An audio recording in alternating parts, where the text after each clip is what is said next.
Boa noite, pessoal.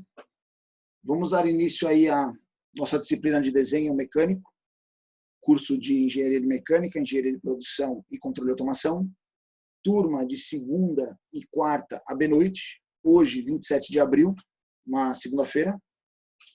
Nosso assunto de hoje é sobre mancais. Mancais de rolamento, mancais de deslizamento, um elemento de máquina muito utilizado dentro da grande área da mecânica, né, que a gente sempre fala. Então, é um elemento que está ali no nosso dia a dia, que está ali dentro dos equipamentos, dentro dos sistemas, e hoje a gente vai entender um pouco do funcionamento deles. Lembrando que o nosso intuito aqui não é dimensionar nem especificar, é apenas conhecer algumas características e aplicá-los, ver como que é a aplicação, a montagem dele dentro dos elementos do desenho mecânico, ok? Vamos lá. Primeiramente, o que é um mancal, né? Muitos já não podem não ter conhecimento ou vivência assim ainda, né? Mas logo terão. Mancal são elementos de máquinas, né? Padronizados, tá? Usados como apoio para eixos e árvores. Já eu explico o que é um eixo-árvore, tá? Por meio da parte do eixo que é destinada a essa função, né? E é introduzido no mancal denominado de moinhão. Vamos com calma. Primeiramente, o que é um eixo? Vai ter uma aula que a gente vai falar só de eixos, tá? Eixo é aquele elemento geralmente de perfil circular, cilíndrico, né? Usado para apoiar elementos. Esse eixo, quando ele tem ao longo do corpo dele, ele é apenas um eixo de apoio, tá? Que é onde os elementos estão apoiados ele recebe a denominação de eixo convencional. Mas a partir do momento que ele transmite torque, como assim transmite torque? Você tem um eixo, que você tem numa extremidade aqui uma polia, por exemplo, aí tem o corpo do eixo, na outra extremidade você tem uma engrenagem, aí a potência entra pela polia e sai pela engrenagem. Esse eixo que transmite potência através do movimento torsor é conhecido como eixo-árvore, ou seja, um eixo de transmissão de potência. Tá? Seja um eixo simples, ou um eixo comum, ou um eixo-árvore, todos eles precisam trabalhar apoiados. Os eixos eles não são flutuantes, ou seja, eles trabalham apoiados, geralmente, em uma parte de uma estrutura da máquina. Tá? A parte do eixo, aonde é destinado esse apoio, é conhecido como munhão. Está aqui, ó, denominado como munhão. E na parte do equipamento onde ele apoia, é considerado o mancal. Tá? As aplicações, funcionalidades, características, né? Esses mancais, eles são classificados de duas formas. Então, vamos falar aqui, ó, devido ao atrito existente entre a superfície de contato e o mancal, né, que tem como diminuir o atrito e facilitar a manutenção, esse pode ser denominado como mancal. Ou seja, ele pode ser um mancal de deslizamento ou um mancal de rolamento. Tá? Vamos explicar através das imagens. Primeiramente, um eixo. Temos aqui o corte de uma caixa de redução, uma caixa variadora de velocidade. Quando você olha essa caixa, você consegue observar nela elementos de máquina, engrenagens, rolamentos, uma estrutura, uma carcaça, e associados como? Você vai olhar aqui, você tem aqui um eixo que entra nele. Esse eixo ele tem dois apoios, um desse lado, ó, e um do outro lado. Esse eixo transmite movimento por essa engrenagem 1 para uma engrenagem 2, que está alojada no segundo eixo, também apoiado em suas extremidades. Na engrenagem 2, transmite movimento para a engrenagem 3, elas estão no mesmo eixo, né? Que vai para uma engrenagem 4, que sai nesta ponta, outra ponta do eixo aqui, que é um terceiro eixo. Todos esses eixos eles estão apoiados. A região do eixo que recebe o apoio é o munhão. O local onde o eixo se apoia é o mancal. Esse mancal tem duas formas construtivas. Mancal de deslizamento, é uma superfície onde o eixo desliza sobre ela, tá? E tem um mancal de rolamento. No mancal de rolamento existe um elemento chamado rolamento, que existem elementos rolantes sobre ele, internamente a ele, que permitem e facilitam o giro. Por que deslizamento? Por que rolamento? Nós vamos ver as características já. Mas são essas duas nomenclaturas usadas dentro da engenharia. Ok? Pessoal, só lembrando, qualquer dúvida, é só perguntar aqui no WhatsApp, ou mandar uma mensagem aqui no grupo, ou abrir o áudio e realizar a pergunta a qualquer momento. Não fiquem com dúvidas. Tá? Mancal de deslizamento. São alojamentos nos quais as pontas de eixo, né, se apoiam. O contato de arraste à superfície é suavizado pela lubrificação, que pode ocorrer de forma natural ou por meio de uma lâmina de óleo. Vamos explicar isso aí. Mancal de deslizamento, pessoal, é popularmente conhecido como bucha. Tá? Você tem lá uma peça cilíndrica com orifício e o eixo entra internamente a ela, apoiado praticamente com folga zero, e ele gira dentro dela, né? Apoiado nela. Logicamente, essa região ela recebe uma lubrificação. Quando a gente fala lubrificação natural ou sob pressão de óleo, natural é porque a bucha geralmente ela pode ser feita de um material que tem algum tipo de lubrificante natural. Por exemplo, quando você tem aqui uma bucha de bronze, o bronze na sua composição tem grafite. Vocês já devem ter pego lá na época do colégio, ia trocar o grafite da lapiseira, você pegava aquela barrinha de grafite, quando você colocava na lapiseira, a sua mão ficava meio prateada, não, ficava meio brilhante e um pouco mais lisa, suja de grafite. Ou seja, você via que aquilo ali era uma parte de lubrificação. O grafite é um lubrificante natural. Então, por exemplo, uma bucha de bronze, conforme ela se desgasta, ela vai trabalhando como lubrificante natural. Ou você pode ter uma lâmina de óleo. O que é uma lâmina de óleo? Um perfil de óleo entre os dois elementos. Mas por que mancal de deslizamento, né? Eu coloquei 2 exemplos aqui para vocês que vai dar para a gente discutir bem interessante essas aplicações. Por exemplo, para quem não conhece esse conjunto, ele é um conjunto pistão, biela, virabrequim de um motor automotivo, de um motor a combustão interna. É o conjunto, juntamente com o bloco do motor, que transmite, né, transforma, na verdade, o movimento de explosão do combustível em movimento torsor lá para a caixa de velocidade. Então, ou seja, conforme esses pistões sobem e descem, eles giram esse virabrequim que transmite movimento lá para a caixa de marcha. Esse elemento aqui, que é a biela, ele gira dentro ou sobre este eixo. Tá? Para ele girar um sobre o outro, conforme gira, ele faz a movimentação. Para ele se apoiar um sobre o outro, você não tem espaço para colocar um mancal de rolamento, um mancal com esferas ou com rolos. Você tem também a questão da pressão, da força, né, do carregamento, que é uma força constante ali na questão da explosão, né, nos pontos das 4 pontos do motor. E também ele trabalha com temperaturas mais elevadas. Ou seja, são características não muito recomendadas para um rolamento convencional. Então, se utiliza um mancal de deslizamento. Aqui tem esse elemento circular, que é como se fosse um embuchamento, é uma cousinette, o nome desse elemento. Tá? Esse elemento aqui é justamente uma bucha que você coloca ali, tem uma aqui na parte inferior, na parte superior, e trabalha como elemento de desgaste e lubrificação ali conforme trabalha. Logicamente, ele não trabalha seco. O motor, geralmente, esse virabrequim, ele está próximo ao cárter ali, né? Então, ele tem uma lâmina de óleo. Ele está envolto por óleo, né? Espirrando ali, movendo óleo sobre esse elemento. E aí faz a lubrificação dele, tá? Então, aqui seria uma aplicação de um mancal de deslizamento. Outra foto que mostra essa aplicação seria isso aqui, é uma turbina. Tá? Uma turbina automotiva. Aqui a gente tem um lado da carcaça quente, a carcaça fria, tá? Como é denominado. Temos aqui um rotor, né, onde tem uma hélice da parte quente, uma hélice da parte fria e um eixo interligando os dois. Esse eixo ele é rígido, ou seja, o gás oriundo dos gases de escape, né, ali do escapamento do carro, giram essa hélice, que transmite movimento torsor por esse eixo até essa hélice de admissão. Aí ele vai captar o ar da atmosfera e pressurizar para dentro da admissão do carro. Tá? É o princípio de funcionamento dessa turbina. A ligação entre esses 2 elementos é justamente um mancal de deslizamento. É um mancal que está apoiado sobre essas buchas, tá? Que você pode ver aqui numa cor mais dourada. Tem esses furos que facilitam a passagem da lubrificação. E por que não utilizar um mancal de rolamento? Primeiramente, por causa da velocidade. Turbinas como essa podem chegar a 150.000 RPMs. Então, são velocidades onde rolamentos geralmente não são aplicados, tá? Ele não tem capacidade de chegar numa taxa de velocidade como essa. Então, o mancal de deslizamento permite essa funcionalidade. Tá? Então, temos aqui, por exemplo, 2 aplicações de mancais de deslizamento. Ok? Então, professor. Oi. Boa noite aí, Pedro Henrique. Então, Altas velocidades, por exemplo, acima de quanto, sei lá? Nós vamos olhar isso aí nos catálogos. Isso é em função do fabricante. Sim.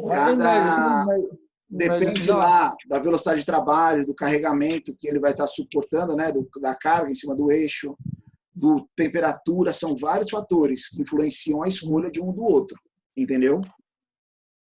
A gente mais para frente vai ver a especificação deles dentro do manual, dentro dos fabricantes, a gente vai ver algumas características que ajudam a gente a definir isso. Tranquilo? Vamos lá. Trabalhando paralelamente aos mancais de deslizamento, existem os mancais de rolamento, né? Mancais de rolamento ou rolamento, popularmente como a gente conhece, tá? São elementos dotados de partes fixas e partes móveis que trabalham em conjunto a fim de permitir a rolagem, né? Ou seja, que o eixo faça o giro em torno do seu eixo e faça o movimento de rotação. São aqueles que comportam esferas ou rolos nos quais o eixo se apoia. Quando gira, né, o eixo gira, as esferas ou rolos também giram dentro do confinamento do mancal. Então, o mancal, pessoal, nada mais é do que ele vai pegar o esforço apoiado sobre o eixo e vai distribuir em cima do apoio, permitindo o giro. Tá? Esses mancais, eles são fabricados de forma genérica, os rolamentos, por um anel interno, um anel externo e um conjunto de elementos rolantes, que podem ser esferas ou rolos. Tá? Dependendo da forma construtiva, eles podem ter geometrias distintas e componentes distintos. Cada um tem a sua aplicabilidade, suas vantagens e desvantagens. Então, por exemplo, aqui ó, é um rolamento de esferas. A gente tem um anel externo e um anel interno, e as esferas entre eles. Temos aqui um anel de rolo, um rolamento de rolo, o anel interno, o anel externo e a carreira de rolos. E aqui também temos um rolamento de esfera axial. Já vocês vão entender o que é isso. Mas ele tem aqui, ó, um anel, aqui não é interno ou externo, poderia ser superior ou inferior, ou 1 e 2. Então tem um anel e o outro anel, tá? E aqui as esferas entre os mesmos, tá? Como que funciona um rolamento? É nada mais do que um girando em relação ao outro, e esse elemento rolante permite, além de fazer o apoio, permite que ele faça esse movimento, tá? Suportando a carga, suportando velocidade, suportando diversos fatores, alinhamento e assim por diante, ok? Sobre a classificação dos rolamentos. A forma construtiva dele, juntamente com os elementos que o compõem, estão associados às cargas que eles recebem, o direcionamento dessas cargas. Tá? Primeiramente, as cargas são classificadas em radiais, axiais e mistas. O que é uma carga radial? É uma carga perpendicular ao eixo. Então, eu tenho um eixo aqui, ele está apoiado no meu mancal. Qualquer carga perpendicular ao eixo de giro dele, ela é uma carga radial. Tá? Existem mancais específicos para carregamentos radiais, no caso de esferas e de rolos. Rolamentos axiais suportam cargas no sentido do eixo, ou seja, alinhados com o eixo. Dependendo da aplicação, são rolamentos que têm certas características ou aplicabilidades bem específicas. E o rolamento ele tem uma forma construtiva que permite essa força alinhada ao eixo. Caso você tenha uma montagem que tenha tanto uma força radial quanto uma força axial, existem os rolamentos mistos, tá? Suportam tanto carga radial quanto carga axial. Ou seja, ele impede o deslocamento nesses sentidos. Pessoal, uma coisa muito importante. Quando você tem um rolamento de carga axial, por exemplo, e você aplica uma força radial nele, ele falha. Ele não funciona. Se você tem um rolamento de força radial e aplicar uma força axial a ele, ele falha. Não é o recomendado. Ou seja, você tem uma característica específica desses rolamentos axiais ou radiais de aplicação e tem um outro modelo, que é misto, que tem uma abrangência de ou axial ou radial, dependendo da proporção e dependendo da geometria, que atende melhor o seu sistema. Ou seja, sempre vai ter um mancal específico para a sua aplicação. Logicamente, a gente, como engenheiro, tem que saber interpretar quais são as forças empregadas nos nossos conjuntos, né? onde estão os carregamentos, como eles acontecem. Okay? Isso vocês vão aprender com a vivência. Elementos de rolagem. O rolamento ele só funciona porque tem elementos móveis dentro dele que são denominados elementos de rolagem. Né? Podem ser feitos de esferas ou rolos, ou podem ter tipos variados, conforme a aplicação da carga. O que diferencia uma esfera de um rolo, não geometricamente, mas na aplicação? Está associado à velocidade e capacidade de carga. Como assim? Quando a gente fala aqui sobre capacidade de carga, vamos falar primeiro em carga. Olha aqui um rolamento de esfera e um rolamento de rolo. O rolamento de esfera, o contato dele com o anel inferior ou superior é um contato pontual. É uma região da esfera onde ela encosta ali, é um ponto. Né? Ou seja, a capacidade de carga dele está associada a esse ponto. Se eu colocar uma força, uma carga muito elevada, eu vou danificar essa região, esse ponto. Ah, mas se eu precisar colocar uma energia maior, uma carga maior, eu uso um rolamento de rolo, porque ele vai ter essa linha de contato. Ele não é um ponto, ele é uma aresta, uma linha. Ou seja, ele aumenta a região de contato, com isso aumenta a capacidade de carga do mesmo. Ok? Isso é no ponto de vista de carregamento, de carga. Estou na aula. Tá assistindo? É aqui, ó. Quando eu vou no ponto em relação à velocidade, já entra a questão do atrito. Quando eu tenho aqui apenas um ponto de contato, eu tenho uma região menor de contato. Com isso, eu consigo velocidades mais elevadas. Quando eu tenho aqui uma região maior de contato, eu tenho uma velocidade menor de resultante. Por quê? Porque eu tenho uma maior região de contato, maior atrito. Ou seja, um rolamento de esferas, ele tem uma região de menor contato, consequentemente maior velocidade e menor capacidade de carga. Já um rolamento de rolo, ele tem um maior contato, maior capacidade de carga, mas menor possibilidade de velocidade. Ou seja, aqui eu tenho uma característica de velocidade, aqui eu tenho uma característica de força, capacidade de carga. Ok? Dentro da amplitude de esfera e rolo, eu tenho essas variações. Ele pode ser uma esfera, ele pode ser um rolo cilíndrico. Quando a gente fala de rolo e rolo cilíndrico longo, é só a questão proporção, diâmetro e comprimento. Tá? Eu tenho aqui um rolo cilíndrico longo, rolo agulha, rolo cônico e rolo convexo. Por que toda essa variedade? Porque cada um deles traz uma peculiaridade, traz uma particularidade, traz uma aplicação e uma vantagem em relação aos outros. Nós vamos entender já já o porquê. Ok? Só para vocês entenderem um pouquinho também essa parte de comparativo de forças. Primeiramente, aqui é a montagem deles dentro de um eixo, tá? Então, aqui é como se fosse um eixo. Então, aqui seria um rolamento de esferas. Eu tenho os anéis externo e interno e o elemento rolante, que é a esfera. Aqui, anel externo e interno, elemento rolante, que é um rolo. Aqui é um rolo agulha. Rolo autocompensador, ele é o convexo. E o rolo cônico, tá? Cada um deles tem uma forma construtiva que traz uma característica legal. Nós vamos ver isso aqui agora. Para uma análise de carga, apenas comparativo um ao outro, tá? Leve em consideração somente esta amplitude. Aqui são os tipos, esses são os tipos, e aqui seria a amplitude um em relação ao outro. Não tem um valor numérico adotado. Mas pense, um rolamento com dupla carreira de esferas de menores diâmetro, ele tem uma capacidade de carga. Quando eu tenho uma carreira de esferas um pouco maior, eu tenho outra capacidade de carga. Desse para esse, parece que não tem diferença, mas existe. Esse aqui é um rolamento de contato angular. Ele eleva um pouco a capacidade de carga, já eu mostro o porquê. Saindo do rolo e indo para a esfera, olha o ganho de potência aqui de capacidade de carga que a gente tem. Né? O cônico e o autocompensador com rolos convexos. Então aqui eu gero uma outra capacidade de carga. Quando comparar dois a mesma situação, a forma construtiva deles leva a essa variação de capacidade de carga. Ok? Dentro do complexo do sistema de rolamentos, tá? Isso aqui é como se fosse uma árvore genealógica, uma parte de distribuição desses rolamentos, como eles são classificados. Tá? Primeiramente, rolamentos. Ele tem em função do carregamento, radial ou axial. Se for radial, vamos lá, por exemplo, na rede radial, perpendicular ao eixo, eu tenho de rolo ou de esfera. Dependendo da minha aplicabilidade, eu vou vendo quais se encaixam melhor no meu sistema. Dentro de rolos, eu tenho rolo rígido, ou de esfera rígido, contato angular, de contato quádruplo, né? 4 pontos de contato, ou autocompensador. Já expliquei o que é o autocompensador. Isso aqui é de rolo, de esfera, desculpa, esfera. Quando eu vou para o de rolo, eu tenho também o rolo cilíndrico, rolo agulha, rolo cônico, ou rolo autocompensador ou convexo, né?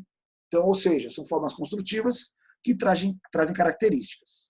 Se eu saio do radial e venho para o axial, eu também tenho axial de esfera e de rolo. E aí eu vou tendo as configurações conforme as aplicabilidades. Como eu vou saber todas essas aplicabilidades? Conforme você vai aprendendo, você vai ter uma disciplina chamada Elementos de Máquina, que você vai ver maior detalhamento desses componentes. O sentido aqui não é especificar, é apenas conhecer e aplicá-lo dentro do desenho técnico.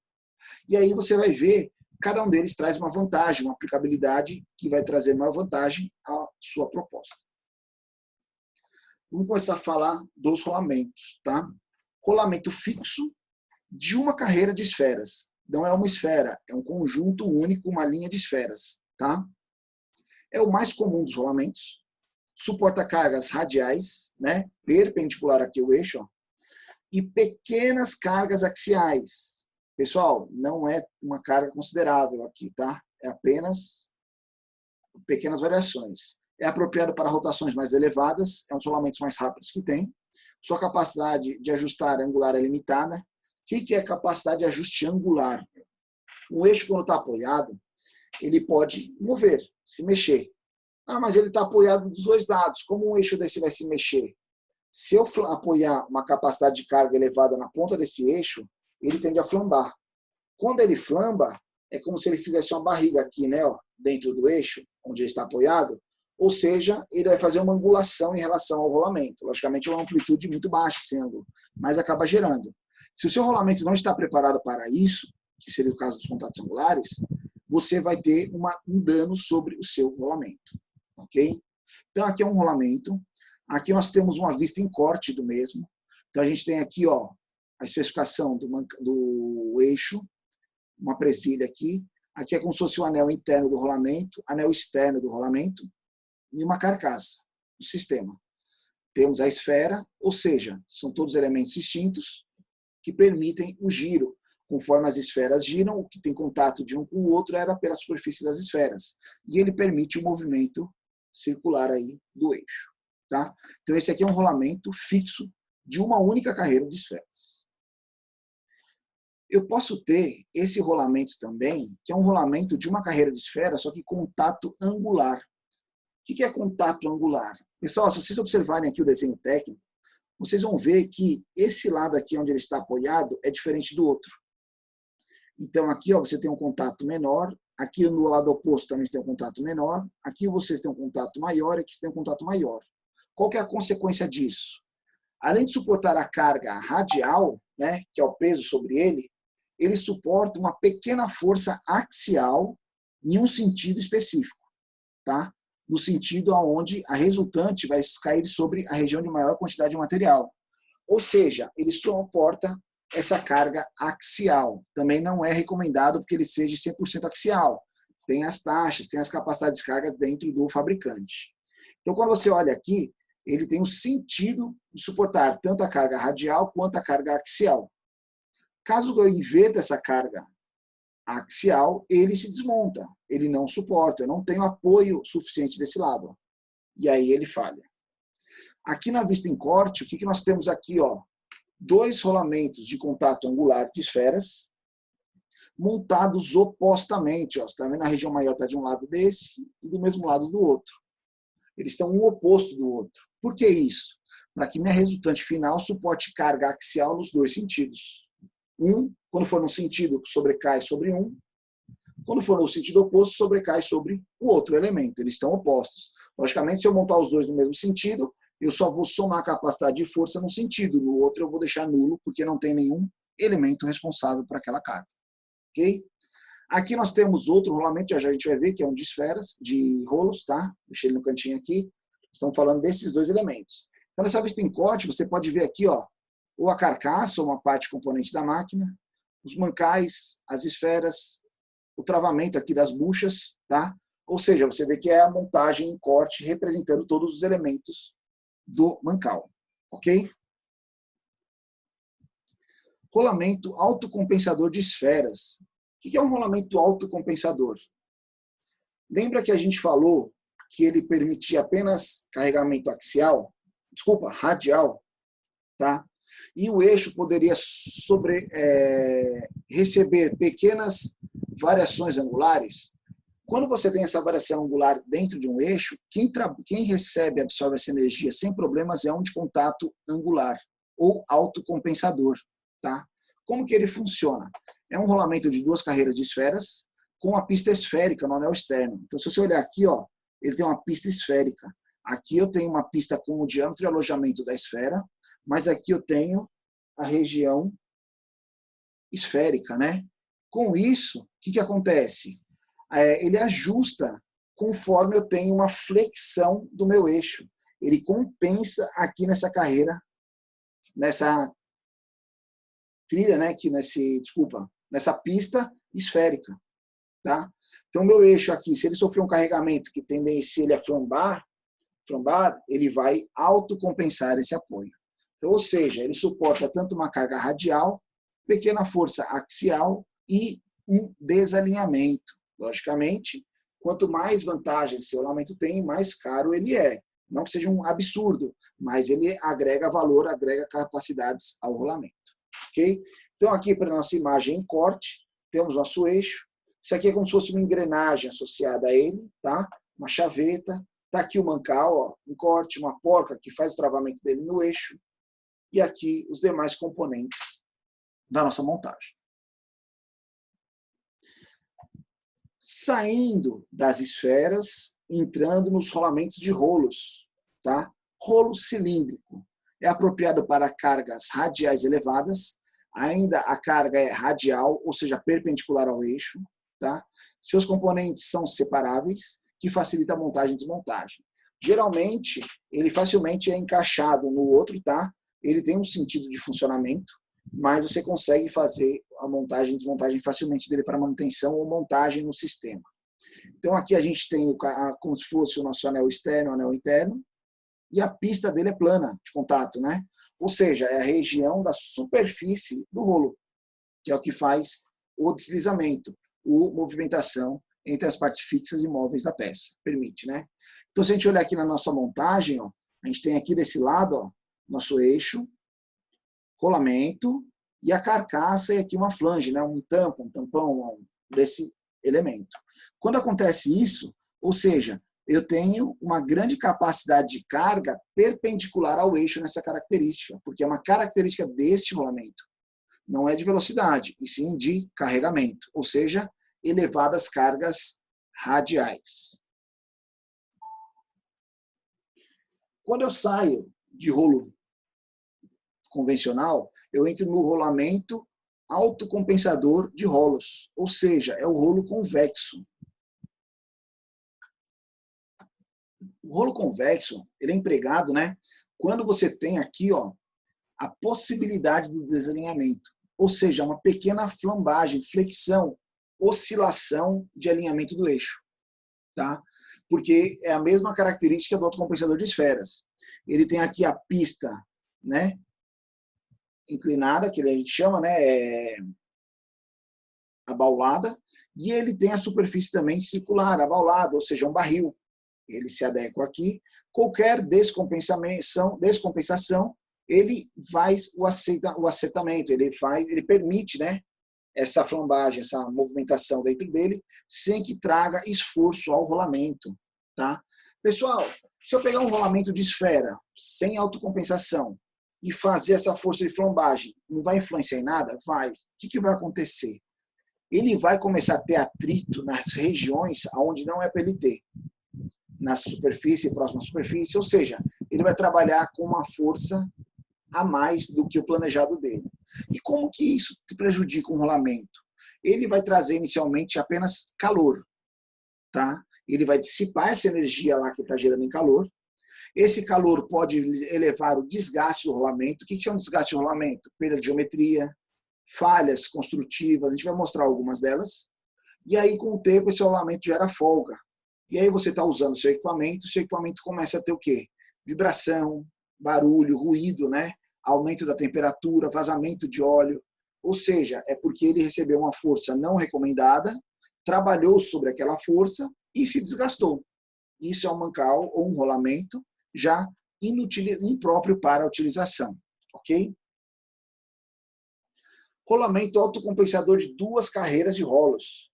Ele só aumenta a capacidade de carga, tá? Tem um rolo ao lado do outro e tem a pista esférica ali para a autocompensação. Ou seja, se o carregamento aqui, nós temos ele dos 2 lados, se o carregamento aqui for muito elevado a ponto de flambar o eixo, a correção é feita nos rolamentos. Rolamento de rolos cônicos. Rolo cônico é aquele rolamento de capacidade de carga mista. Além de carga radial, o rolamento de rolos cônicos também suportam cargas axiais em apenas um sentido, tá? Que é o sentido de fechamento que a gente fala. Tá? São separáveis, o anel interno e o externo podem ser montados separadamente, só admitem cargas axiais em um sentido, torna-se necessário montar vários anéis para um contrapor o outro. Então, se eu tenho uma força ali que pode axialmente ter 2 sentidos, eu coloco um espelhado do outro, que é o caso aqui. Ó. Então, se você olhar aqui o anel interno e o externo, você vê o sentido que ele consegue receber o carregamento. Se eu colocar uma força oposta, ele desmonta, ele abre, ele separa. Como ele está um forçando sobre o outro aqui, ele acaba fazendo travamento de contato angular.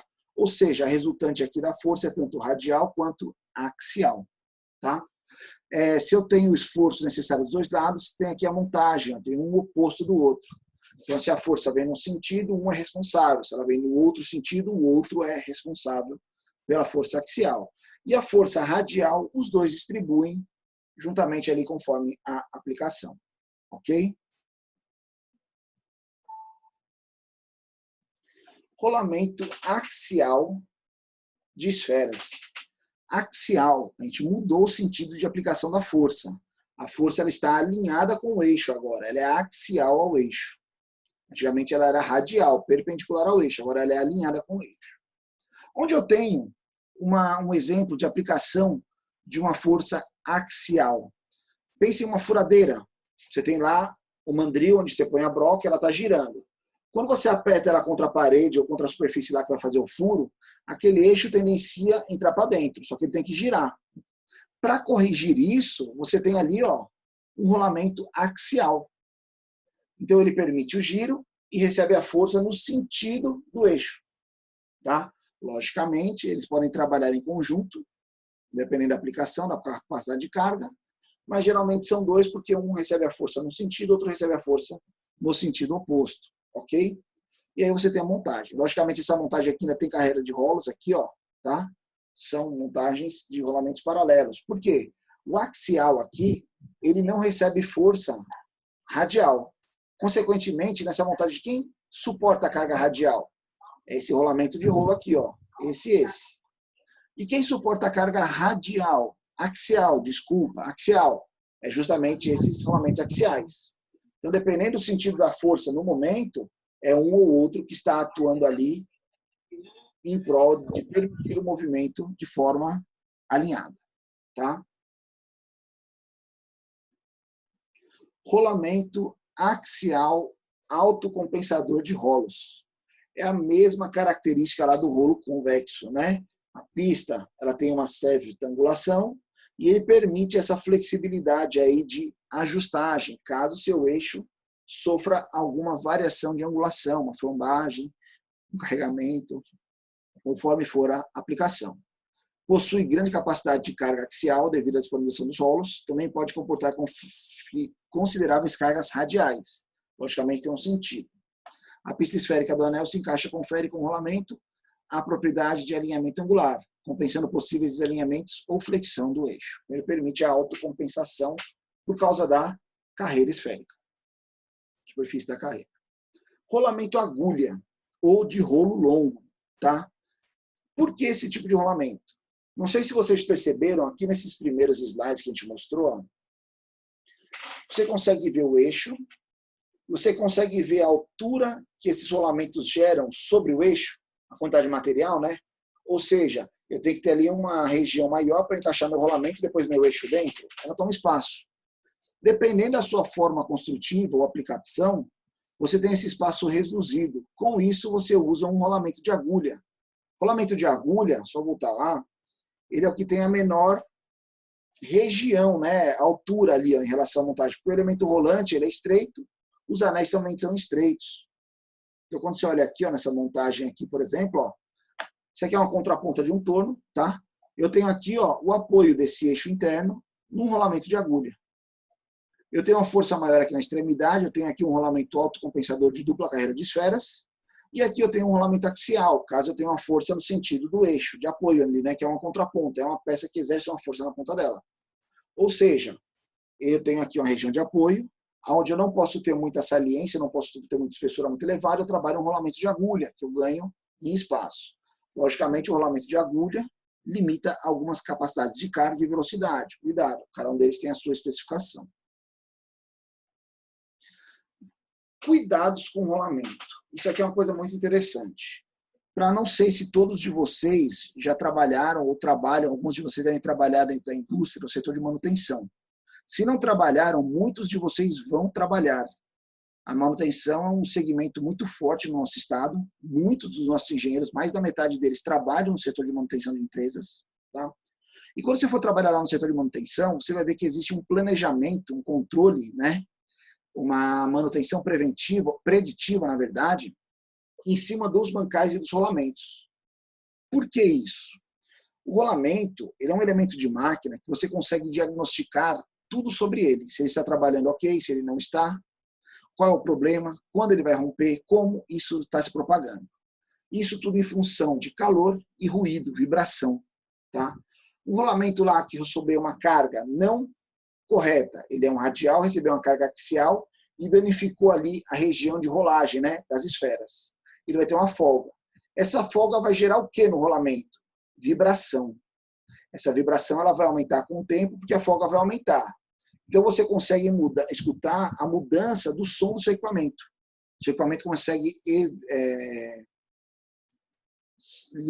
propagar um ruído mais elevado. Consequentemente, também essa dissipação de energia pode ocorrer na forma de calor. Você vai ter um aquecimento na região próxima ao mancal.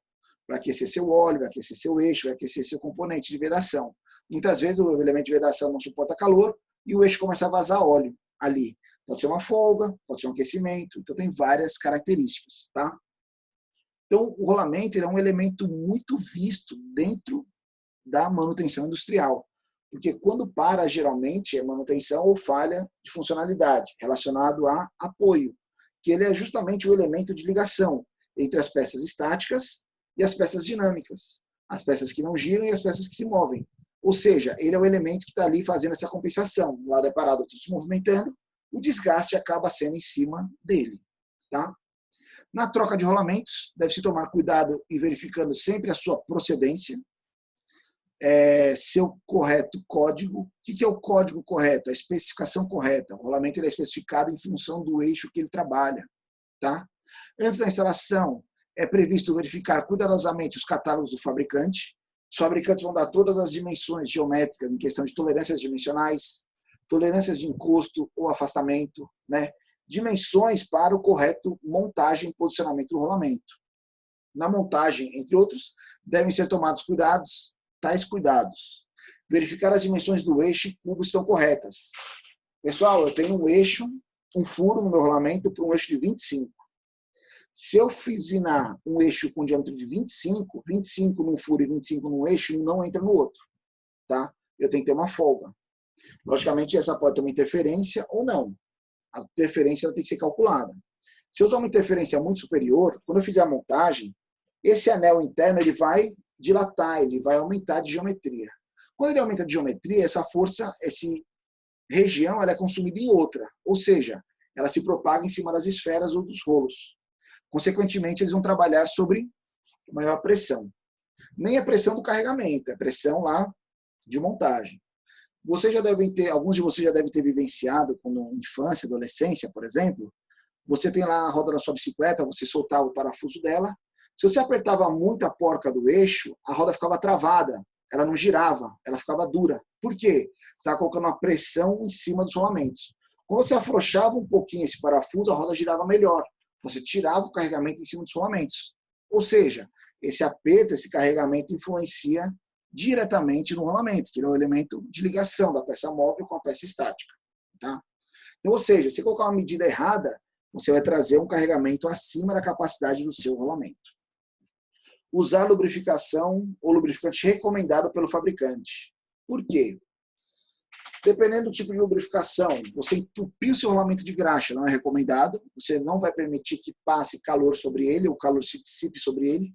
Ao contrário, a graxa vai trabalhar como isolante térmico ali, não é bom. A graxa também ela pode trazer impurezas de fora e prender no seu elemento lá, né? Grudar no seu elemento, que é no caso aqui que a gente vai falar já já para a questão de limpeza dele. Remover rebarba, sujeiras. Pessoal, qualquer elemento sólido que caia dentro do rolamento, ele vai passar ali pela carreira de esferas e vai ser o prensado. Conforme ele prensa, dependendo do material, ele pode aderir à superfície do canal, né, de rolamento ou da esfera. Acontecendo isso, aquilo ali vai se desgastar, vai gerar uma fratura, pode vir a quebra, pode vir uma saliência. Ou seja, são tudo atritos que vão ser gerados e vão ser dissipados em forma de calor e vibração dentro do seu sistema. Tá? No caso de rompimento do rolamento, reaproveitamento, desculpa, deve-se lavá-lo, lubrificá-lo mediante evitar a oxidação. Então você faz a desmontagem lá do rolamento hoje e põe ele ali para esperar uma manutenção e vai para montagem posterior. Pessoal, até mesmo quando você compra um rolamento novo, ele já vem num saquinho melado de óleo, né, imerso em óleo. Por quê? O rolamento ele não tem tratamento superficial em questão de anticorrosão. Ele é um material cru, tá? Ele tem tratamentos de reforço estrutural, relação de tratamento térmico, cementação, endurecimento, assim por diante. Mas questão anticorrosão ele não tem. Ou seja, se você pegar um mancal aqui sem lubrificação e deixar ele aqui em cima, pode ser algumas horas ele já começa a oxidar. Você vai ver que ele começa até a marcar as suas digitais de onde você pegou, por causa da gordura corporal. Tá? Então, o rolamento ele sempre tem que estar lubrificado e limpo. Não usar estopas nas operações de limpeza. Estopa é aquele pano cheio de fiapos, né? Porque essa limpeza pode soltar esses fiapos dentro do rolamento e ele vai entrar ali na carreira de rolos, né? No trilho e gerar algum dano. Então você não usa, não só estopa, nenhum material que solte fragmentos na limpeza. Tá? Trabalhar no ambiente livre de pó e umidade. Cuidado! Se o meu ambiente tem poeira, se meu ambiente tem umidade, tem rolamentos com restrições para isso. Como assim restrições? Ele tem acessórios que permitem ele trabalhar nessa condição. Por exemplo, um rolamento blindado. Rolamento blindado não é que ele esteja uma blindagem à prova de balas. A blindagem dele é contra a umidade e contra a poeira. A blindagem dele é contra as impurezas, os elementos que prejudicam o funcionamento dele. Essa blindagem ajuda a manter ali dentro tanto a lubrificação quanto impedir a entrada de agentes externos. Tá? Quais são os defeitos mais comuns dos rolamentos? Tá? Primeiro deles, o desgaste. O rolamento tem uma vida útil. Conforme ele trabalha, ele vai se desgastando naturalmente, mesmo que eu tenha cuidado lá com limpeza, com lubrificação, com as velocidades de carga e trabalho, ele se desgasta, é natural. Tá? O desgaste pode ser causado por uma deficiência de lubrificação, presença de partículas abrasivas, oxidação, ou por patinação, ou seja, ele vai gerando uma folga, ele vai gerando em falso, né? Ele vai chegar um momento ali que ele se perdeu geometria. Fadiga tem origem no deslocamento da peça, quando ele gira em falso, quando ele gera uma folga, né? Ela começa a vibrar, começa a trazer uma vibração dentro do seu sistema. Essa vibração vai trazendo um choque ali para aquele material, aquela região. Com o tempo ele pode vir a fratura, romper e quebrar. Então o rolamento ele quebra com o tempo em função do desgaste geométrico de material e assim por diante. Brinelamento. O que é o brinelamento? Tá? É caracterizado por uma depressão correspondente nos roletes ou esferas e na pista dos rolamentos. Resulta na aplicação de uma pré-carga sem o giro. Então eu estou aqui com a minha estrutura parada, tenho o meu eixo apoiado no meu rolamento e o meu eixo tem uma capacidade de carga superior a ele. Se eu exceder essa capacidade de carga dele, mesmo ele parado, ele não está girando, eu vou ter um amassamento ali no meu rolamento. O rolamento ainda é um elemento de apoio. O que vai acontecer? Eu vou ter o brinelamento, eu vou ter uma saliência, uma deformação ou na superfície da esfera do rolo ou da pista de rolagem. Com o tempo, ela vai gerar um atrito, vai gerar ali uma vibração, né? Um dente, que vai desgastar o meu rolamento. Giovagem é um defeito semelhante ao anterior, tá? Só que provocado por partículas estranhas, que ficam presas, entranhadas no rolamento, ou nas esferas, ou nas pistas. Cai um grãozinho lá de um cavaco de ferro dentro do meu rolamento, sem eu perceber. A esfera gira sobre ele, amassa ele, mas ao mesmo tempo adere ele na superfície. Ou seja, ele vai ficar girando ali junto. Ou toda vez que ele encostar a superfície, ele vai desgastar. Ou seja, vai trazendo dano, vai trazendo a giovagem para dentro, marcas, né? Desgastes prematuros pontuais dentro do nosso sistema. Sulcamento é provocado pela batida de uma ferramenta em qualquer ponto, né, da pista rolante ou da esfera. Então, sem querer, eu vou lá e bato alguma coisa que eu danifico a pista ou a esfera, tá? Eu fiz ali um sulcamento, uma marca sobre esses elementos que tecnicamente seriam lisos para poder girar entre si. Rachaduras ou fraturas, né? São trincas. Resultam geralmente na parte do anel, são oriundas de alguma força externa excessiva, ou de um carregamento excessivo, ou de um desgaste excessivo, tá? Pessoal, vou dar um exemplo muito simples aqui, que a gente já pode ter vivido no nosso dia a dia, que cai todo sobre um rolamento e começa a dar problema nele. Por exemplo, você está ali no seu carro, andando e dirigindo tranquilamente pela Washington Soares, e você passa num buraco. Quando você passa num buraco, o que acontece? Vem um impacto, o amortecedor absorve, a suspensão absorve esse impacto. Tranquilo, com certeza, é o papel dele. Mas quem que está ali entre a roda, que é o elemento móvel, e o eixo, que é o elemento rígido? Quem é o elemento que está ali permitindo essa rolagem, que vai receber toda essa energia ao longo dele? É o rolamento. Ou seja, quando você passa no buraco, o impacto vem no elemento rolante, passa pelo rolamento, chega no elemento estático, que se propaga até a suspensão. Ou seja, toda energia passa pelo rolamento. Por isso que o rolamento, ele às vezes sofre desgastes prematuros, uma falha, uma quebra, tá? Qualquer um desses falhas, porque ele recebeu um impacto, recebeu um carregamento, recebeu um estresse fora do convencional ou do planejado ou projetado que ele possa suportar, tá? E por último, o engripamento. O engripamento nada mais é do que o travamento do rolamento, né? Ele pode ocorrer devido a uma lubrificação muito viscosa, uma sujeira dentro desse rolamento que não permite que ele faça o rolamento corretamente, uma oxidação ali muito tempo parado, ele oxidou, quando eu vou girar, eu tenho uma superfície não mais acabada, e sim com uma certa rugosidade, tá? Ou seja, isso provoca o engripamento, é o travamento do rolamento. Aqui tem algumas imagens associadas a rolamentos, né? Pessoal, não vão à forma construtiva ou apenas aqueles rolamentos que a gente quebrou de brinquedo, de carrinho, que a gente via lá, né? Pequenininho e tal. Esse rolamento de todo tipo que você imaginar, tá? Em função das aplicações, das necessidades das máquinas e equipamentos. Então, tem aqui algumas imagens aí das formas construtivas e dentro do processo de fabricação dos rolamentos, tá? Aqui outros. Então, se você olhar aqui, ó, é como se fosse um rolamento agulha, ó, esse aqui. Aqui eu tenho um rolamento de rolos autocompensador, ou rolo convexo, né? Ó, ele tem a superfície abaulada. Ou um rolamento aqui, ó, cônico, ou seja, recebe tanto força radial quanto axial, tá? Então aqui eles estão sendo montados, ok? Aqui são outras imagens associadas a rolamentos. E aí vem aquela especificação, aquela dúvida.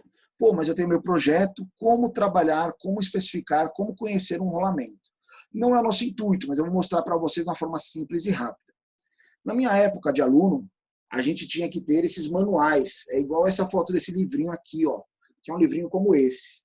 Isso aqui era um manual feito, disponibilizado pelo fabricante. Aqui o nosso fabricante é o NSK. Não estou fazendo propaganda deles, não sou patrocinado nem nada. É apenas um livro que a gente ganhava dentro da universidade, que facilitava muito a nossa vida, tá?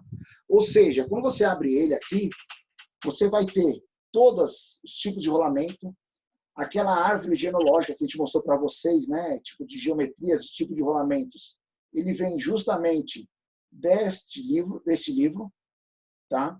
Então aqui você tem várias classificações, ó, a árvore genealógica dele, ó. Tem aqui o passo a passo de como você especificar o seu rolamento. Mas hoje nós vivemos em tempos modernos, tá? Esse material agora ele é digital e está na palma da sua mão. Opa, só não funciona a tecnologia aqui. Tentei abrir aqui. Vamos abrir ele por fora aqui. Só um minuto. Falha técnica aqui. Pessoal, esse manual está disponível para vocês lá no material didático do Fórum Online, tá? Na primeira aba, artigos, eu coloquei esse manual lá para vocês. Tá? Mas vocês conseguem achar ele no Google aí, é fácil. Só um minuto.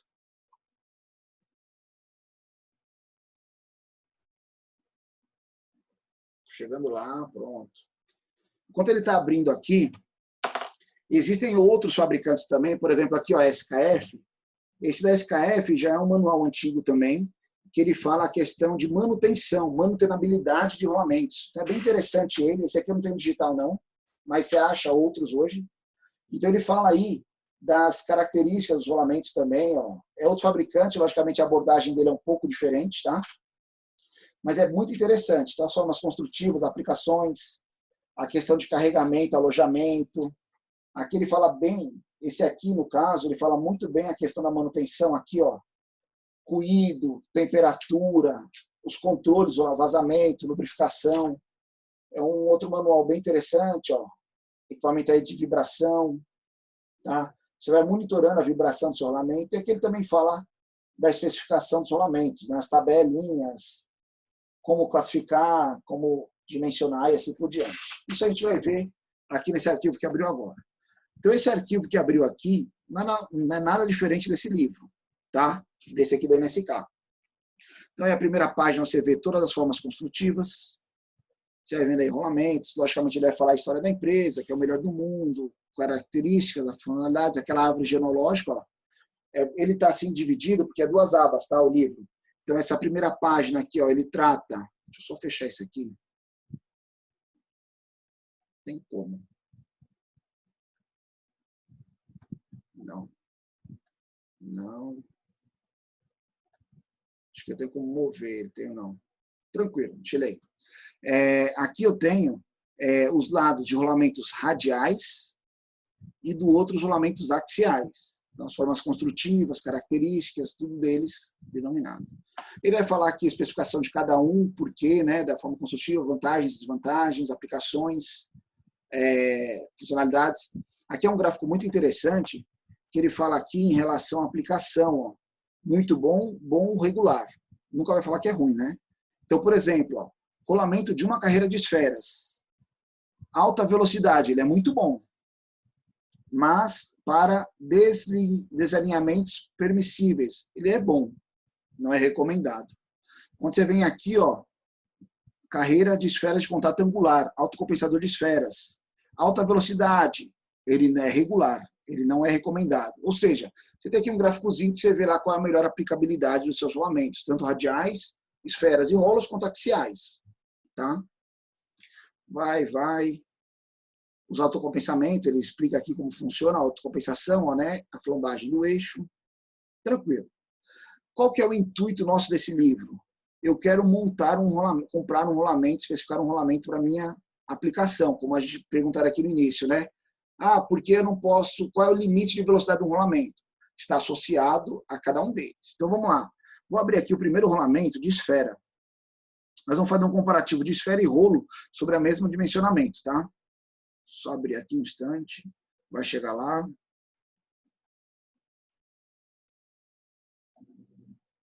Só um minuto. Pronto. Rolamento de uma carreira de esferas. É o rolamento mais comum que tem. Vamos pegar aqui um diâmetro de eixo de 40 milímetros, aleatório, tá? Falei aqui agora 40 milímetros. Pode ser 50, não tem problema. Como que é especificado um rolamento? Eu vou aumentar aqui o zoom para vocês darem uma olhada. Isso aqui é o desenho técnico do rolamento. Como que a gente especifica ele? Em função do diâmetro do eixo, tá? Os demais medidas são consequência, o diâmetro externo dele e a largura dele. Consequentemente, velocidade e carga, tá? Vamos usar então de 50 milímetros, por exemplo. Vou até anotar aqui os parâmetros que eu vou precisar comparar com vocês já já. 50 milímetros. Então, eu vou só diminuir aqui o slide. E aí, ó, eu venho aqui, ó, Dzinho, ó, aqui na nossa imagem, é o diâmetro do eixo. Então, eu tenho eixos de 10, 12, 15, 22, 25, 32, 35, 50, 45, 50. Está aqui. O eixo de 50. Deixa eu dar um zoom aqui que vai ajudar a gente. Quando eu tenho aqui o eixo de 50, ó, eu tenho o Dzinho de 50 e o Dzão que pode ir de 65 até 110. Ah, por que essa variação? Ele muda o tamanho da esfera. Esse aqui, ó, de diâmetro 50 de eixo e diâmetro externo de 65, ele tem uma largura de 7 milímetros. Já esse aqui que tem, ó, um diâmetro de eixo de 50 e um diâmetro externo de 110, ele tem uma largura de 27 milímetros. Ou seja, tem uma esfera bem maior. Aumenta as capacidades dele. Vamos ver aqui, ó, capacidade de carga em quilogramas força, estático ou dinâmico. O que é estático e dinâmico? Estático é ele parado, em repouso. Dinâmico é ele em movimento. E limite de velocidade em função da lubrificação, se é graxa ou se é óleo. A graxa ela tem uma densidade mais elevada, diminui a velocidade. Tá? Pessoal, vocês sabem a diferença de graxa e óleo? Por que é uma graxa e por que é um óleo? Alguém sabe explicar aí? A graxa nada mais é do que um óleo dotado ou adicionado a detergente. Ele tem um elemento de limpeza. Então, a graxa é um óleo com aditivo de detergente, de sabão, na verdade, né? De sabão, que ela faz a lubrificação e a limpeza. O intuito da graxa é lubrificação e limpeza. O intuito do óleo é lubrificação. Tá? Isso aí vocês vão aprender lá. Professor. Oi. Mas a graxa é aquela que é mais grossa, né? É, tem a viscosidade mais elevada. Vamos falar em termos técnicos. É mais viscoso. Mais viscoso, pronto. Pronto, é isso aí. O óleo é aquele mais fluido, no caso. Como isso? Ele é menos viscoso. O óleo do carro, né? A gente troca o óleo do carro. Óleo de cozinha, óleo de fritura, não é lubrificante, mas você vê que ele é líquido, né? Estou usando um exemplo fora da mecânica, tá? Mas só para a gente entender aqui. E aí, tá. Você vai para uma graxa, a graxa geralmente é aquele potinho mais denso, né? Aham. Agora deixa eu tirar só uma dúvida pro senhor. Eu ia tirar no final da aula, mas é porque o senhor já falou sobre isso durante a aula, mas é só para... Tranquilo, vamos lá. O senhor tinha falado sobre rolamento, certo? O senhor deu até o Washington Soares caindo no buraco. Isso. Pode danificar o rolamento do carro. Quando a gente altera o diâmetro do aro do carro para um diâmetro maior, isso pode ocasionar a danificação do rolamento mais cedo? Pode. Quer ver um exemplo muito simples? Calcula o perímetro do seu pneu. Você tem ali um aro 15, vamos falar aqui, né? Aí vê o perímetro do seu pneu. Coloca um aro 17 ou aro 20, vamos elevar mais aqui. Calcula o perímetro. Quanto o percurso que ele anda numa revolução? Se ele vai andar mais ou andar menos? Se ele andar mais, a velocidade aumenta dentro do rolamento, correto? Você aumenta a rotação da ponta de eixo e pode sair da zona do seu rolamento. Entende?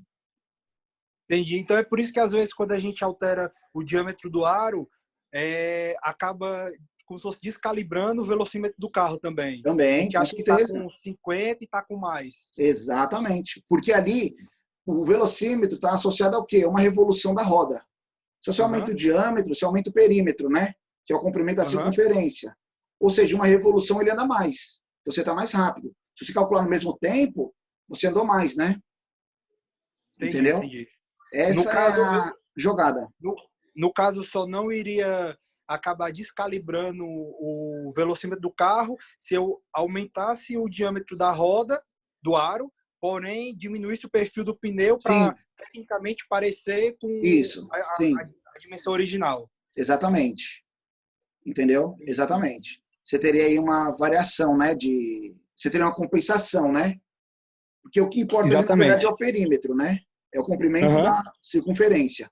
Então, se você mudar esse comprimento, você está influenciando diretamente na revolução da roda ali. Entendeu? Aí deixa mais uma curiosidade, professor. O senhor tinha falado até sobre eixo mais cedo, certo? Certo. Quando a gente acaba alterando o diâmetro do pneu do carro e colocando aqueles alargadores de roda, isso pode ocasionar, na verdade, facilitar a flambagem do eixo? Com certeza. Imagine aqui, ó, você está vendo a câmera aí? Sim. Digamos que essa ponta da caneta é meu eixo. Né, ó. Se eu tenho o peso do meu carro nesse comprimento aqui, ó, olha a força que eu estou fazendo nesse comprimento, correto? Uhum. Vou colocar um alargador aqui, ó. Vou apoiar o carro. Olha a flecha, né? Olha a distância. É como se fosse uma alavanca, né? Entendi. Você entende? Então, quer ver um exemplo muito simples disso? A Volkswagen, o Fusca, é um dos carros mais, digamos assim, flexíveis do mundo, né? Tipo assim, na década de 70, 80, metade dos carros tinha o quê? Caixa de marcha e motor Volkswagen. Então você tinha lá vários carros construídos em cima de um chassi de um Volkswagen, de um Fusca, né? De um sedã. Um deles é o Bug, muito aqui comum aqui na região. E o pessoal faz o que em Bug? Coloca aquelas rodas aro 22 atrás, né? Aquele pneu Duna, mais largo, mais forte.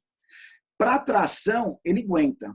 Só que quando o pessoal começou a andar em praia, em duna, que ele começou a ter uma força axial, né? Aquele pneu, quando puxava, tipo, para voltar para a trilha, né, da areia, ou fazia ali alguma andada diferente na areia, o esforço axial em cima da roda era maior do que o convencional. Consequentemente, ele quebrava, a roda sacava. Não era a roda, na verdade, era o segmento, né? É o eixo que vem por dentro até a caixa de marcha, da ponta de eixo até a caixa de marcha, transmite, né, o eixo árvore. Ele quebrava lá na entrada da cruzeta, né, do diferencial, e sacava o eixo. Por quê? Foi colocado ali um esforço axial no eixo que não existia, em cima do rolamento e do elemento de travamento. E ele quebrava o rolamento justamente lá no diferencial. Entendeu? Entendi. Então, tipo assim, a gente acaba forçando mais o eixo, sim, porém, eu alargando, tecnicamente eu consigo ganhar mais estabilidade no carro. Porque eu tenho mais área de contato da roda, não tem nada a ver. Desvantagens, com certeza, entendeu? Se você pegar um carro aí de arrancada, um carro de corrida, os caras têm um pneu extremamente largo, eles usam uma calibragem até mais baixa para aumentar a região de contato ali, né? Porque ele só tem torque de tração, mas ele não tem nenhum esforço axial, entendeu? Não é a finalidade dele, né?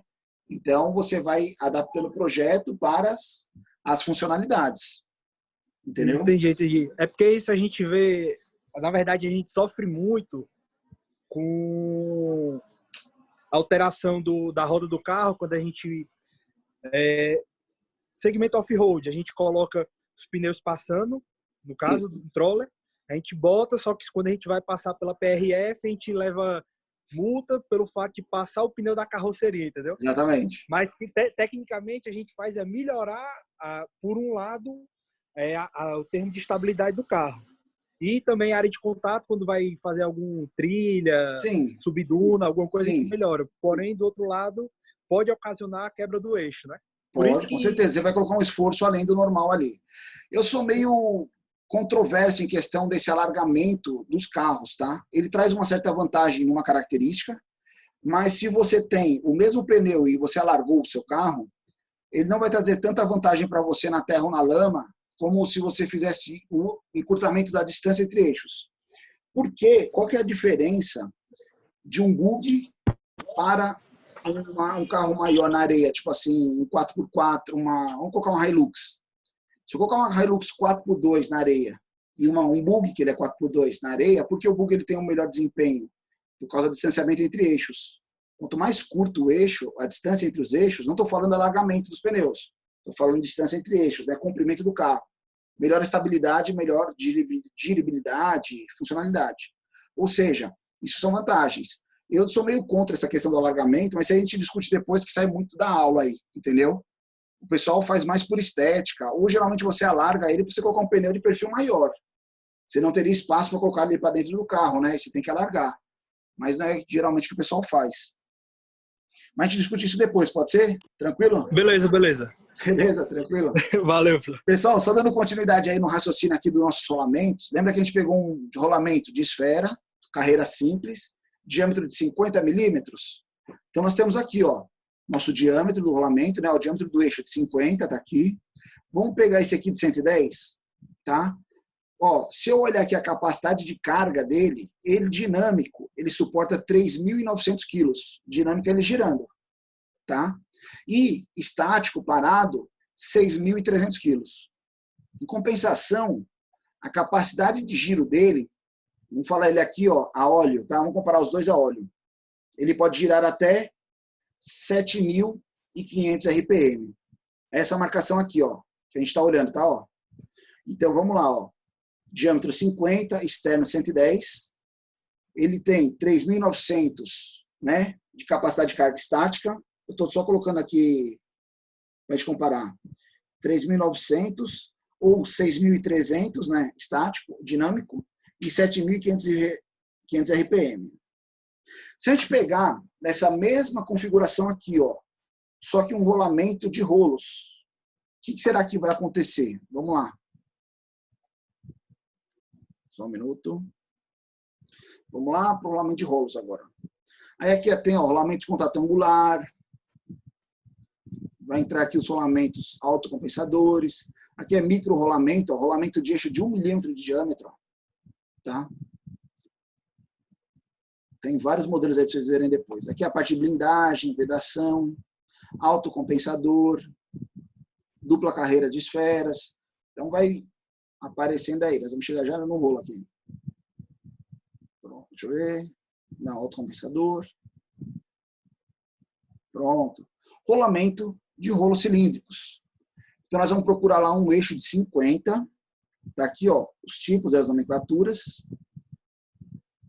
Opa, tá aqui, ó, eixo de 50. Vamos largar ele aqui. Pessoal, é a mesma nomenclatura, ó. Diâmetro do eixo, diâmetro externo é o desão e B é a largura, tá? Então vamos lá, ó. Pronto. Ele tem até 3 modelos de 110. A gente vai fazer um comparativo aqui, ó. 50. Olha, ele tem 3 modelos com 110. A gente vai olhar os 3 aqui. Fiquem tranquilos. Só voltar aqui em cima antes para a gente ver uma coisinha aqui. Então aqui, ó, é capacidade de carga, né? Estática ou dinâmica. Ele está em Newton, a gente converte aqui rapidinho. E rotação a óleo. Então vamos voltar lá. 50. Aqui, ó, 110. Então, capacidade de carga, 86.000 newtons. Se eu converter aqui rapidinho. Calma. Ele tem uma capacidade de carga de 8.760 quilos. 8.000 quilos.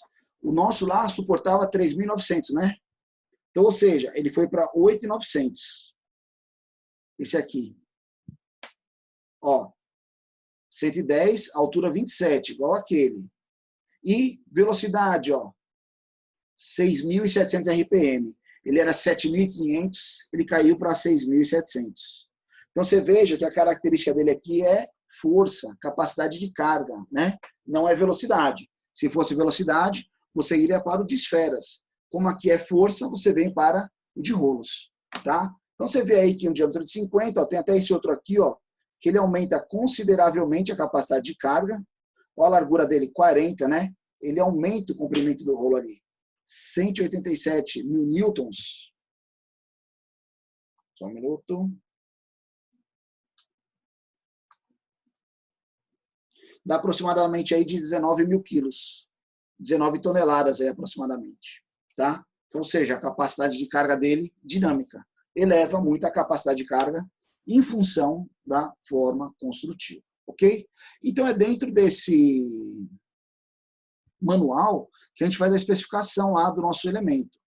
Ah, se a minha velocidade for superior a essa, aí o recomendado é você ir para um mancal de deslizamento. O mancal de deslizamento, com certeza, ele tem uma capacidade de carga mais elevada, tá? E aí você vai trabalhar um deslizamento. Eu não coloquei nenhum manual de mancal de deslizamento, mas você encontra aí também, ok? E aqui tem o resto das variações, todas aquelas que a gente falou. Rolamento cônico, ó. Vamos ver um cônico de 50? As mesmas características, só vai mudar os diâmetros dele aqui, ó. Vamos ver aqui o que interpreta para a gente aqui agora. Ó, o Dzinho, o diâmetro do eixo, sempre. Dzão externo, e tem a altura dele, que é o T agora. Ó. Então, Dzinho, Dzão, capacidade de carga em quilos e velocidade de trabalho. 50. Só um minuto. 50. 110, ó. Tem todos esses modelos aqui, ó. Vamos pegar esse primeiro, ó. Que tem aqui, ó, altura 27, igual aquele nosso. Capacidade de carga aqui, ó, 15.100 quilos. Tá? Aí eu tenho que ver se é radial ou axial, só que só anda 4.800 RPM. Ou seja, ele é bem inferior até ao de rolos, né? Que era 6.700. 4.800 RPM só.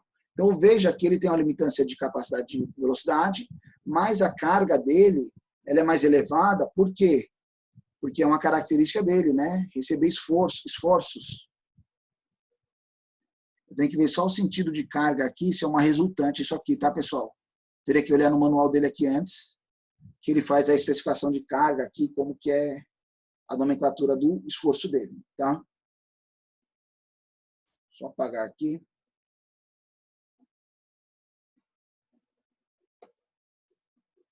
E assim por diante. E aí você tem, chegamos nem na metade dele aqui ainda, ó.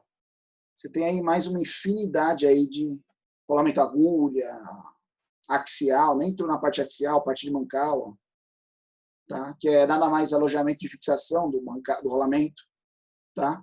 Então, entra aí numa amplitude muito maior. Beleza? Voltando aqui para a nossa aula. Coloquei aqui um vídeo só para exemplificar para vocês. Pode ficar pulsado aí agora na apresentação, mas depois tem a gravação, vocês vão ver na íntegra aí ele funcionando. Quando a gente pensa lá, pô, preciso fazer a montagem de um eixo e um rolamento.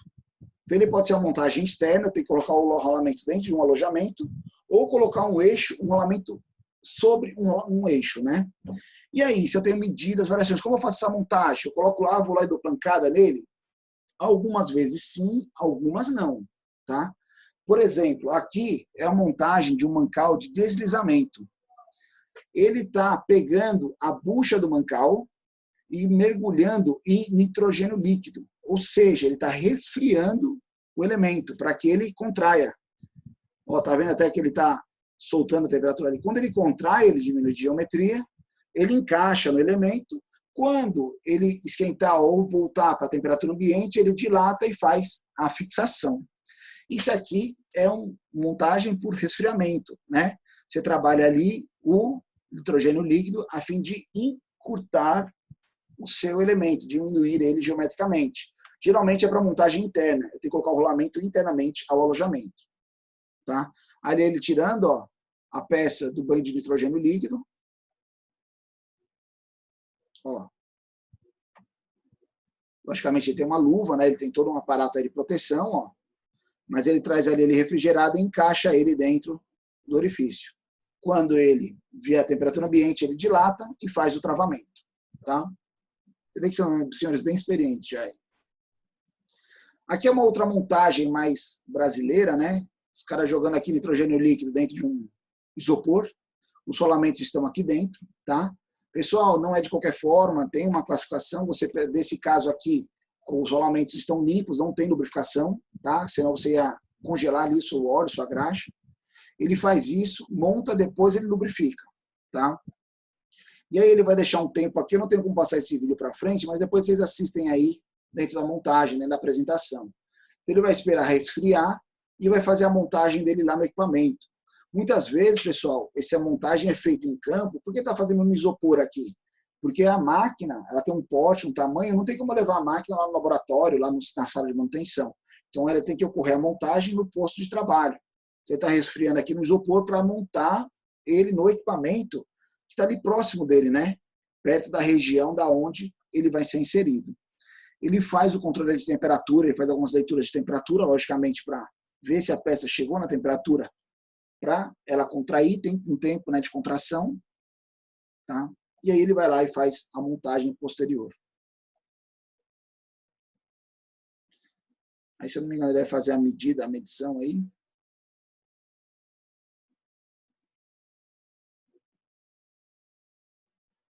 Vamos ver aqui, vamos acompanhando.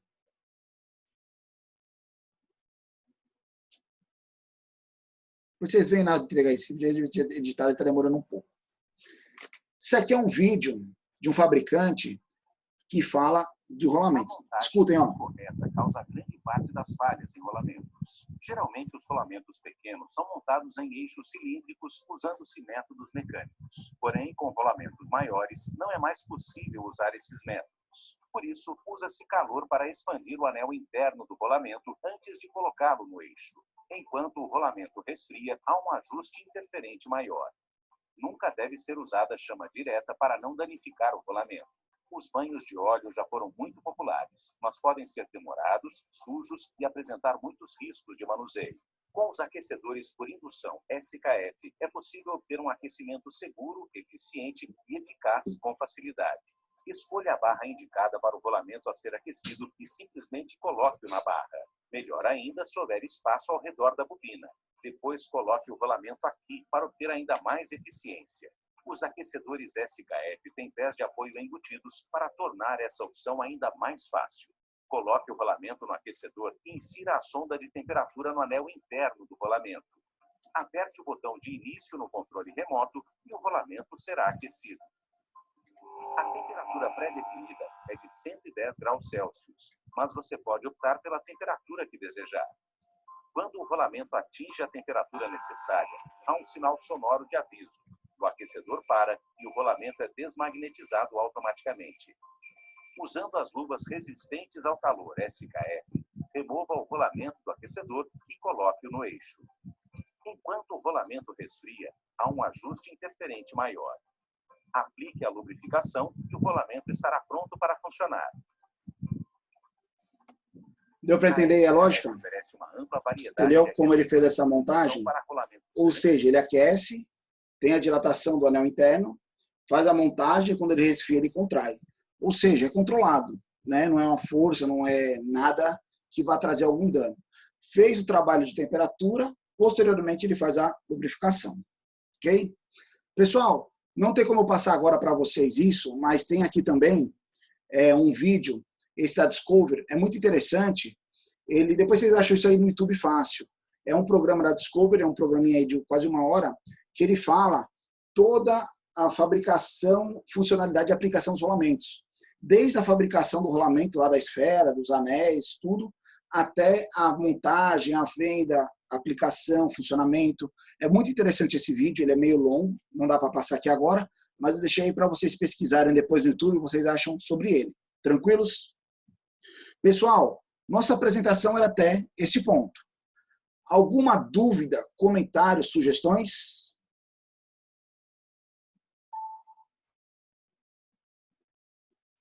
Professor, Oi. qual a diferença do rolamento Z para o ZZ? É o tipo de blindagem dele, de vedação.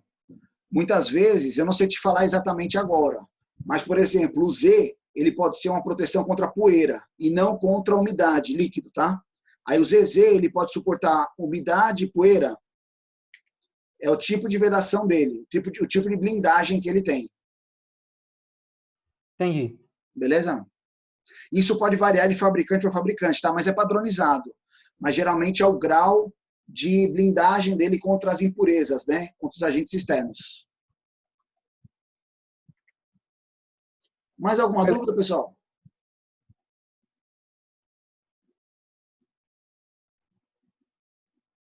Não, professor. Maravilha, então. Deu para entender aí mais ou menos nossa lógica? Legal. Pessoal, só relembrando, a gente comentou aí no início da aula, está disponível para vocês lá no Unifórum Online a correção da atividade da dobradiça. Então, cada um tem lá a sua observaçãozinha da sua entrega, as considerações e tudo feito, beleza? Essa atividade, assim, 25% da nota prática. Vai ter uma outra atividade que logo, logo vou passar para vocês, essa segunda atividade que vai contemplar a nossa nota. E semana que vem, eu estou só vendo com a coordenação se vai ser no horário da aula ou se vai ser um horário extra a nossa recuperação teórica, dos que não fizeram a teoria ou os que quiserem tentar melhorar a nota teórica, tá? Então, a gente vai alinhando com vocês aí essa segunda chamada nossa aí da parte teórica de desenho mecânico, ok? Pessoal, mais alguma dúvida, comentários, sugestões? Professor, Oi. você sabe quando mais ou menos vai ser essa segunda peça para fazer? Porque tiveram alguns professores que disseram que tinha que botar a nota da V1 até dia 30. Mas a gente virou nota única, né? Então a gente não tem mais esse prazo. Ah, tá certo. A gente vai fazer a pontuação, né? Como se fosse a V1, vai ter uma pontuação nessa primeira parte, vai ter uma pontuação na segunda parte, mas não vai ter o lançamento. No final vai ser a média dessa AV1, que não vai ser lançada, a V2 e a V3, entendeu? Mas como a gente virou nota única, eu não tenho por que lançar a nota agora dia 30, entendeu? A gente pode... Então, cada professor vai fazendo de acordo... Exatamente. Tá. Porque em relação às disciplinas, quando a disciplina é 100% teórica, o cara pode colocar toda a matéria, né? Ele não tem como se preocupar com práticas.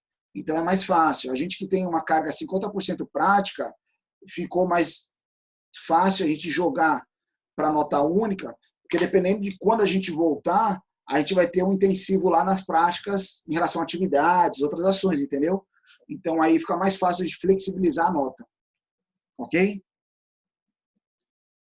Sobre prorrogação, quarentena. Olha lá, ó, rapidinho, ó, o Edson comentou aqui, o Carlos. A blindagem Z diz respeito a uma blindagem, o ZZ aos dois lados. Ah, legal. Aos dois lados. Tranquilo? Dá uma olhadinha aí. Também tem um grau de blindagem, né? Tipo, de poeira, umidade. É bem interessante isso. Interessante. Sobre o retorno, pessoal, não sei de nada ainda, tá? Estamos na expectativa. Nosso prazo é até segunda-feira, né? Dia 4, daqui a uma semana. Mas eu acredito que a Unifor vai seguir muitas recomendações do Estado aí. Então, se a gente não está vendo que as escolas particulares não estão voltando, as escolas públicas não voltaram, não comentaram nada sobre isso, é capaz de a gente também não voltar, mas não tenho uma patente para passar essa informação ou dar essa definição. Ok? Pessoal, mais alguma dúvida, comentários? Agradeço a atenção de todos. Qualquer dúvida, estamos à disposição no WhatsApp, nosso grupo lá de conversa, Torpedo, Unifor Online, tá? Nos vemos na próxima aula, quarta-feira, ok? Boa noite, fiquem em casa. Abraço.